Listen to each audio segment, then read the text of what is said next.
Prayagraj station దగ్గర అయితే ఆగినాం.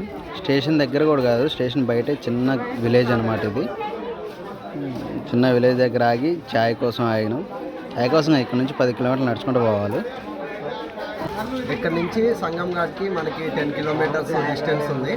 వాళ్ళు చెప్పిన ఇన్ఫర్మేషన్ ప్రకారం ప్రస్తుతానికి వెహికల్స్ ఏమీ అవైలబిలిటీ అయితే ఏం లేవు. మనం 10 కిలోమీటర్స్ కూడా ఎట్లా అంటే నడుచుకుంటూనే వెళ్ళాలి. ఇక్కడ క్రౌడ్ అంతా చూస్తున్నారు కదా, ప్రస్తుతం ట్రైన్ నుంచి అంతా నడుచుకుంటూ వచ్చిన వాళ్ళే.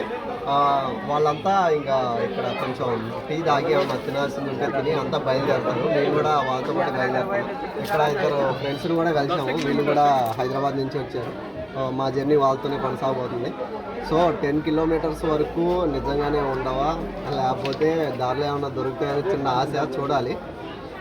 Wait and see. హాయ్ बोला भाई. ये हमारा यूट्यूब चैनल है.